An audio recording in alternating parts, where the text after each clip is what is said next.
말씀은 구약성경 744쪽 느헤미야 11장 22절부터 36절까지입니다. 구약성경 744쪽 느헤미야 11장 22절부터 36절까지 저와 여러분이 한 절씩 교독하겠습니다. 노래하는 자들인 아삽 자손 중 미가의 현손 마따냐의 증손 하사베아의 손자 바니의 아들 우시는 예루살렘에 거주하는 레위 사람의 감독이 되어 하나님의 전 일을 맡아 다스렸으니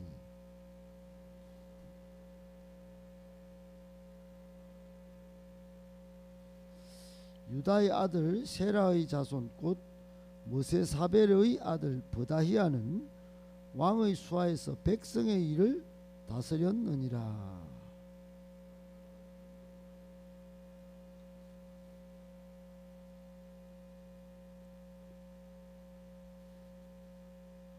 네갑셀과 그 마을들의 거주한 또 예수아와 몰라다와 벳벨렉과 하살수알과 브엘사바 그 주변 동네들의 또 시글락과 무고나와 그 주변 동네들에 거주하며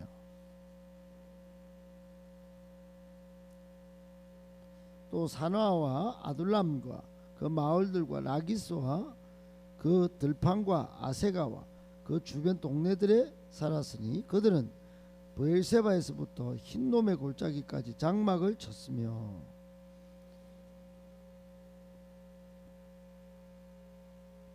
베델과 그 주변 동네들의 거주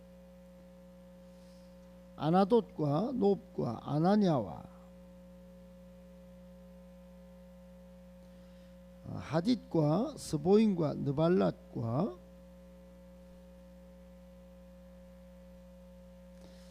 같이 읽겠습니다. 34절 36절 유다에 있던 레위 사람의 일부는 베냐민과 합하였느니라. 아멘. 할렐루야. 오늘 화요일 7월 26일 새벽을 깨우셔서 발걸음을 예배당으로 옮기신 여러분 거룩한 발걸음이라고 제가 믿고 축복하고 또 하나님의 은혜가 풍성하시기를 예수님의 이름으로 축복합니다. 아멘. 오늘 말씀 세 가지로 정리해서 묵상하겠습니다. 첫 번째, 교회의 모든 직분은 가치면에서 똑같습니다. 여러분 교회 목사나 장로는 안수하고 기름 부은 종이죠. 그런데 여러분 이렇게 장로나 목사나 특별하고 그 나머지 평신도 직분 또 우리 교회가 앞으로 추구하는 이제 셀을 하게 되면 셀 리더 뭔가 이게 교회 직분상 서열이 있는 것 같고 이렇게 생각하는 분들이 있어요. 그래서 목사 장로는 앞에서 열심히 일해야 되고 평신도들은 그저 좀 직급이 낮으니까 일을 안 해도 되고 이렇게 생각하는 분들이 다수 있습니다. 이게 다 로마 가톨릭에서 나온 잘못된 생각들이에요. 로마 가톨릭은 사제계급은 특별한 말씀 전하고 또는 죄를 짓고 오는 사람들이 이렇게 보이지 않는 뒤에 유리 뒤에서 용서를 빌려 오면 사죄할 수 있는 그런 권한도 있기 때문에 굉장한 직급으로 이렇게 알려져 있어요. 그러나 여러분 예수님이 십자가에 못 박혀 죽으신 이후 복음서에 보면 하나님을 만나러 가는데 쳐져 있던 휘장이 찢어진 사건이 있지요. 이것이 엄청난 의미가 있습니다. 사실은 휘장이 찢어졌다는 것은 이전의 구약시대 제사장들만 들어가서 하나님을 배웠던 그것이 이제는 다 찢어져서 모든 만 백성이 예수님을 믿는 사람은 하나님 앞에 갈 수 있다, 길이 열렸다 하는 사실을 알려주는 것이에요. 그러므로 하나님의 백성들은 이제 하나님 앞에 가서 하나님의 거룩한 그 영광의 임재 안에 예배드리고 또 하나님의 인정을 받는 그런 일이 다 오픈된 거죠. 여러분, 오늘 본문의 내용을 가만히 한번 여러분 잘 살펴보세요. 오늘 본문 이전까지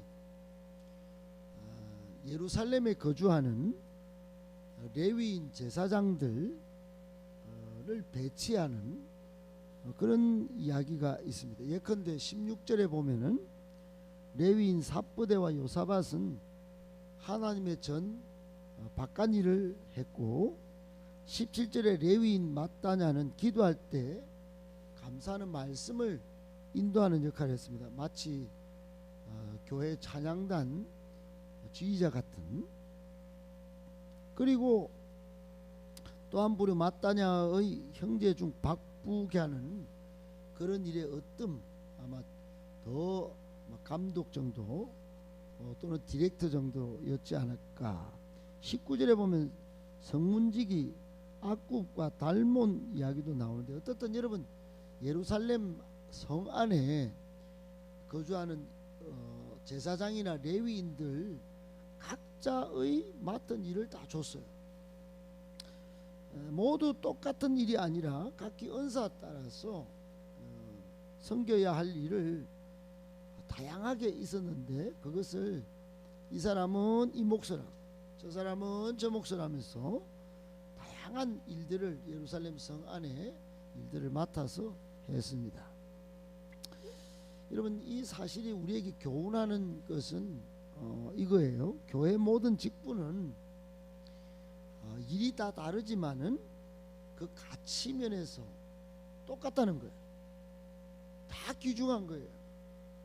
식당 봉사는 하찮은 일이고 운전하는 거는 허드렛 일이고 이게 아니에요.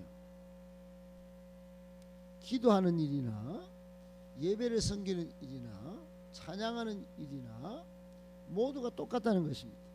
심지어 셀 리더나 이 설교하는 목사나, 여러분 물론 교회의 질서를 위해서 목사나 장로의 직분을 주고 또 기름 부어서 좀 더 깊이 교회에 관여하게 합니다만, 하나님 앞에서 여러분 직분은 모두가 똑같이 귀한 것이고 똑같이 충성해야 되는 일이에요. 오늘날 이걸 서열로 매긴다든지 또는 어떤 하찮은 것, 귀중한 것을 구별하는 일은 성경적이지 않은 것입니다. 가치 면에서는 똑같은 거예요. 그래서 여러분 작은 직분 하나라도 맡으셨다면 충성을 다하셔야 합니다. 각 부서에서 임원을 맡았다든지 아니면 여러 어떤 역할을 맡아서 일을 감당할 때 그것을 하나님 앞에서 목사와 똑같은 가치 있는 일이구나. 그래서 고린도의 교인들에게 바울이 말한 것처럼 맡은 일에 충성해라고 한 것처럼, 여러분 맡을 자가 구할 것은 충성이라고 했듯이 충성하셔야 되는 것입니다. 여러분 우리의 한 일은 하나님 앞에 다 기록이 남습니다. 꼭 기억하시고 모든 직분을 충성스럽게 잘 감당하셔서 장래에 하나님 앞에 섰을 때 잘했다, 충성된 종아, 이렇게 인정받는 저와 여러분 되시기를 예수님의 이름으로 축복합니다. 아멘. 두 번째, 직분자에겐 성실과 정직이 요구됩니다. 여러분 맡은 자에게 충성이라고 하는 것은 두 개로 나누면 바로 이것이에요. 성실과 정직입니다. 여러분 하나님 앞에서 충성이라고 하는 것은 성실한 면을 갖추는 것이에요. 아울러 정직한 면을 갖추는 것이에요. 여러분 요셉이 보디발의 집에서 충성했습니다. 근데 요셉의 모습을 딱 살펴보면 두 가지 모습이에요. 감옥에 갇혔든지 허드렛 일을 맡겼든지 성실했어요. 그리고 코람데오 정신으로 꼭 정직했단 말입니다. 여러분 히브리서에 보면 하나님 나라의 일에 충성한 모세 이야기를 하나님이 하십니다. 모세는 백성이 원망하든 불평하든 항상 가나안 땅을 바라보면서 하나님의 일을 성실히 끝까지 모든 250만 교회를 광야 교회를 책임졌습니다. 그리고는 하나님 앞에 정직했습니다. 정말 순간순간 기도하면서 모든 일을 그렇게 처리해 나갔죠. 여러분 오늘 22절 24절에 보면 두 사람이 소개되는데 한 사람은 우시입니다. 우시. 노래하는 아삽 자손 중에 예루살렘 거주민 레위인의 감독이었어요. 하나님 전 일을 맡아서 감당하던 사람이에요. 근데 이 사람이 23절에 보면 페르시아 아닥사스다 왕의 명령을 따라서 노래하는 사람들의 일을 이렇게 지정을 하는 일을 했어요. 여러분 하나님 나라 일을 맡았으니까 교회만 충성하지 뭐 바깥에서는 뭐 대충 뭐 좀 눈치껏 계산적으로 하면 되지 이렇게 안 했다는 말입니다. 비록 제국의 왕이지만 아닥사스다 왕의 명령을 따라서 성실하게 정직하게 교회 안에서도 일을 잘 했다는 것입니다. 24절에 보다히야라는 사람도 나오는데 이 사람도 역시 아닥사스다 왕의 수하에서 백성을 통치하던 공무원이에요. 여러분 공무원 어느 시대나 공무원의 역할이 참 중요합니다. 공무원이 성실하지 않고 칼퇴만 기다리고 공무원이 게으름 부리고 공무원이 뇌물이나 받고 그러면 이건 망하는 것입니다. 나라가 망하는 거예요. 재물의 유혹을 받는다든지 아니면 왕의 권력을 이용해서 부정한 일에 관여한다. 여러분 그 지자체나 그 조직 전부가요 큰 피해를 입는 것입니다. 지금 대한민국 불행의 모든 역사는 거의 대부분 공무원에서부터 시작된 거예요. 공직에 가는 사람들이 정직하지 않기 때문에 그들이 성실하지 않기 때문에 이 나라가 시끌시끌한 거예요. 여러분 교훈이 뭘까요? 우리 성도들은 특별히 세상 속에서 살 때 성실하고 정직해야 한다는 것을 교훈합니다. 성도들은 교회 안에서도 똑같은 두 가지 조건을 요청받고 있습니다. 하나님 앞에서 성실하냐 정직하냐. 여러분 교인들이 정직하지 않고 거짓말을 한다든지 교인들이 영적으로 나태하기 시작하면요 이게 교회가요 세상을 구원하는 방주의 역할을 다 포기하는 것입니다. 영혼 구원하는 일, 복음 전하는 일 성실하고 또 성도가 정직해야지 주변 사람들에게 칭찬을 받는 것이지 복음이 흘러가는 통로가 되는 것이지. 이게 딱 막혔다. 이게 녹이 슬었다. 여러분 이게 참 심각한 현상이 벌어지는 것입니다. 꼭 기억하셔서 교회 일을 맡은 직분자들에게 요구되는 두 가지 요구사항 성실 정직의 면을 여러분 잘 알차게 준비하셔서 하나님의 일을 멋지게 감당하는 저와 여러분 다 되시기를 예수님의 이름으로 축복합니다. 아멘. 마지막 세 번째, 하나님의 약속을 기억하여 지키는 일은 일만큼 중요한 일이 없습니다. 여러분 하나님을 일컬을 때 창조주 하나님, 엘샤다이 전능하신 하나님, 또는 뭐 평화의 하나님, 만왕의 통치자 뭐 이렇게 다 호칭이 있습니다. 그런데 제가 보기에 하나님은 약속의 하나님이세요. 프로미시오 데이. 여러분 20세기 21세기에 세계 선교학자들이 연구를 했습니다. 모여서 회의를 했는데 이 나라가 이 온 세계가 이렇게 발전했는데 복음이 안 전해질 것 같은데 희한하다. 성경이 다 번역돼 가지고 땅 끝까지 복음이 모든 민족까지 복음이 안 들어간 나라가 거의 없어지게 됐다. 이걸 발견하게 됐어요. 그러면서 자신들이 깨달은 건 이게 우리가 노력해서 된 게 아니고 하나님이 다 이게 약속하신 거 아니겠냐. 그래가지고 하나님을 정의하기를 프로미시오 데이 이렇게 정의를 했대. 성경은 여러분 모든 하나님의 약속의 기록이에요. 여러분 하나님은 아브라함에게도 약속하셨고 이사에게도 약속하셨고 야곱에게도 약속하셨어요. 아울러 출애굽 이스라엘 백성들에게 약속하셨고 또 신약 백성들에게도 약속하셨습니다. 약속 중에 약속은 요한복음 3장 16절이죠. 하나님이 세상을 이처럼 사랑하사 독생자를 주셨으니 이는 그를 믿는 자마다 멸망하지 않는다. 영생을 얻는다. 이 약속을 주신 것입니다. 여러분 이 약속을 우리가 믿고 지금 여기 영생을 얻는 사람으로 여기 존재하는 거 아니겠어요? 이제 멸망하지 않는다는 사실 때문에 희망을 노래하고 있지 않겠습니까? 여러분 이 하나님의 약속을 기억하면서 믿음을 지키는 거 이것보다 중요한 게 어디 있겠습니까? 여러분 이 믿음을 지키면서 이 마지막 시대를 살아가는 정말 말세 성도로 산다는 것 이것만큼 여러분 얼마나 중요한 게 있겠습니까? 마태복음 17장 17절에 예수님께서 믿음이 없고 패역한 세대요 언제까지 내가 참겠느냐. 겨자씨 한 알만큼의 믿음만 있어도 못할 일이 없을 것이라고 예수님이 직접 말씀하셨어요. 여러분 오늘 25절 36절 후반부는 예루살렘 외에 거주할 사람들 이스라엘 자손들 주요 거주지를 소개하고 있는데 지명을 보니까 지금 몇백 년 후에 포로로 잡혀 갔다가 돌아올 때 이미 지명이 많이 바뀌어 있는데 포로 귀환 시대 쓰는 지명이 아니에요.